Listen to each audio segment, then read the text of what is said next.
हजरत, पहली बार ईरान ने जिंदगी में इजराइल पर अपनी खैबर मिसाइल दागी है। अल्लाह अकबर, खैबर मिसाइल। और यकीन कीजिए खैबर मिसाइल सिर्फ एक दागी, एक, उसके साथ दूसरी बैलिस्टिक मिसाइल दागी है। लेकिन एक खैबर मिसाइल ने, जो इससे पहले मैंने आपको दिखाया वो खैबर मिसाइल का ही धमाका था। खैबर मिसाइल का लॉन्च दिखा रहा हूं, ये देखिए, ये है खैबर मिसाइल जिसे इजराइल के ऊपर दागा गया हैदर का नाम लेकर।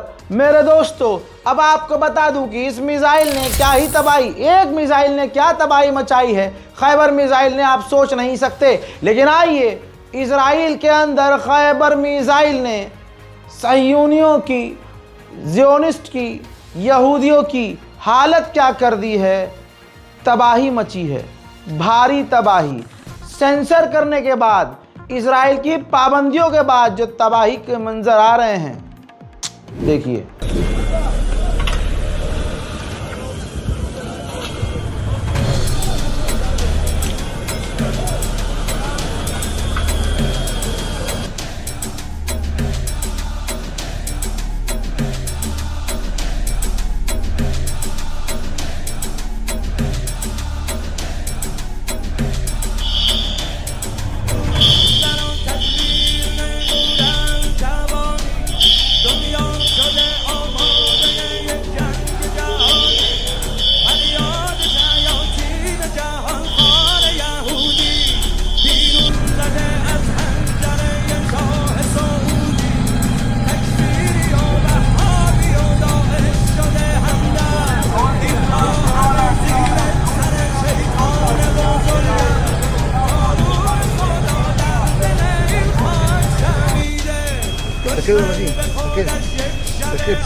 השם ירחם, השם ירחם פה במאליבו, אצלנו חברים במאליבו. תראו איזה כוח, איזה ארץ.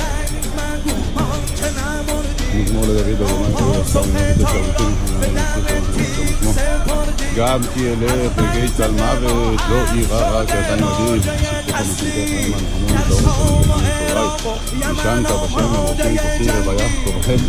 कहा जा रहा है कि ईरान का अब तक का ये सबसे बड़ा हमला था, क्योंकि खैबर मिसाइल उसने पहली बार इस्तेमाल करी और एक खैबर मिसाइल ने इजराइल का ऐसा हाल किया। ज़रा ये तस्वीर देखिए, एरियल व्यू देखिए। भाई साहब, आपको गाज़ा नज़र आ रहा होगा, नहीं नहीं, ये गाज़ा नहीं, ये इजराइल है। ईरान ने 4 जगह को निशाना बनाया है: Ben Gurion airport, biological research centre, decision maker centres और सपोर्ट बेस। इन सबको निशाना बनाकर ये आप तबाही देख रहे हैं, या आप बर्बादी इजराइल में देख रहे हैं। ईरान की खैबर मिसाइल के साथ साथ जो इधर उधर साथ में जो मिसाइलें दागी थी ईरान ने, वो जब गिरी हैं तो गिरने वाला मंजर भी मैं आपको ज़रूर दिखाऊंगा। देखिए और शेयर कीजिए।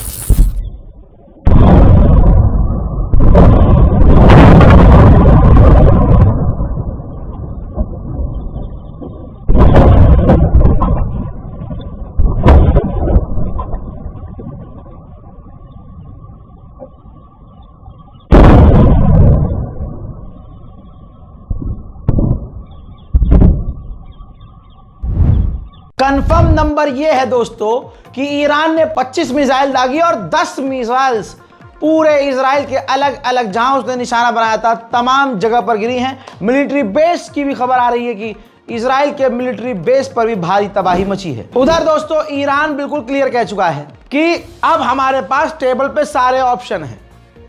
जो डोनाल्ड ट्रंप ने किया है, हमारे पास सारे ऑप्शन हैं, अब हम जो मर्जी कर सकते हैं। वहीं आपको यही बता दूं कि जितने बड़े बड़े, जैसे सऊदी अरब का एटॉमिक एनर्जी प्रोग्राम जो संगठन है, उसने ये देखिए उसने ये जानकारी दी है कि जो ईरान की न्यूक्लियर फैसिलिटी पर हमला किया है ट्रंप ने, वहाँ से यूरेनियम लीक नहीं हो रहा है, वहाँ से कोई केमिकल लीक नहीं हो रहा है, सब कुछ सही नज़र आ रहा है। इसी तरह से दूसरी ऑर्गेनाइजेशन जो हमारी IAEA की है, उसने भी कह दिया है, कंफर्म किया है कि ईरान के न्यूक्लियर फैसिलिटी से कोई केमिकल, कोई रेडिएशन, कुछ भी लीक नहीं हो रहा है। Everything is safe. उधर ये है ट्वीट ईरान के विदेश मंत्री का। उन्होंने कहा कि अमेरिका ने अपनी असलियत दिखाई और हम पर ज़बरदस्ती का हमला किया, लेकिन हमारा यूरेनियम सेफ है और हमारा प्लांट सेफ है। यानी जो उसका मकसद था, उसको ईरान के मकसद को अमेरिका नहीं मिटा पाया है और कह दिया, इसी ट्वीट में कह दिया है कि अब हमारे पास सारे ऑप्शन मौजूद हैं और हमारा यूरेनियम सेफ है और कोई भी लीकेज नहीं हो रही है, यानी रेडिएशन लीक नहीं हो रहा है। ईरान का पूरा इलाका पूरी तरह से सेफ। अब दोस्तों, नाक बचाने के लिए इधर उधर छोटा मोटा हमला करके अमेरिका निकल तो गया है, लेकिन ट्रंप की धुक धुक हो रही है। ये देखिए, ट्रंप ने कहा है कि अगर ईरान ने कोई भी रिटेलिएशन किया, ईरान ने इसके बाद अगर कोई हरकत करी, तो इससे बड़ा हम हमला करेंगे। जी हाँ, इससे बड़ा। लेकिन आपने देखा कि ईरान ने इजराइल यानी अमेरिका की नाजायज़ औलाद को ही निशाना बनाया और अब अमेरिका कुछ नहीं बोलेगा, क्योंकि अब ये तस्वीर देखिए, तो ये रिपोर्ट देखिए, अमेरिका के अंदर जो दूसरे नेता हैं, पार्लियामेंट मेंबर हैं, जो सेनेटर्स हैं, वो भड़क गए हैं। अब ट्रंप को गालियां बकी जा रही हैं, ट्रंप को जलील किया जा रहा है कि इसकी इतनी हिम्मत कैसे हो गई। ये परमाणु बम से हमला जो ट्रंप ने अपने ही दम पर लिया, किसी से डिस्कस नहीं किया, ये काहे की डेमोक्रेसी है और ये कैसी सरकार है कि विपक्ष और पक्ष के दूसरे लोगों से नहीं पूछ रहा, ट्रंप ने अपने ही दम पर अटैक कर दिया। अमेरिका के अंदर अब तनाव बढ़ चुका है, लोग ट्रंप के खिलाफ हैं। बहरहाल फिलहाल के लिए इतना ही, और भी बड़ी जानकारियां आ रही हैं। इस रिपोर्ट को शेयर कीजिएगा, दुआओं में याद रखिएगा। चैनल को सब्सक्राइब करिए ताकि आपको नोटिफिकेशन पक्की कंफर्म मिलती रहे। याद रखिएगा, इस हिंदुस्तान में सबसे पहले ईरान पर जो हमला हुआ है, टाइम चेक कर लीजिएगा जाके, हमारे चैनल ने सबसे पहले आपको जानकारी दी है। इसीलिए कह रहा हूं, चैनल से जुड़े रहिए, क्योंकि फेक न्यूज़ भी बहुत फैलाई जा रही है टीआरपी के लिए। तो गोदी मीडिया से दूर रहिए।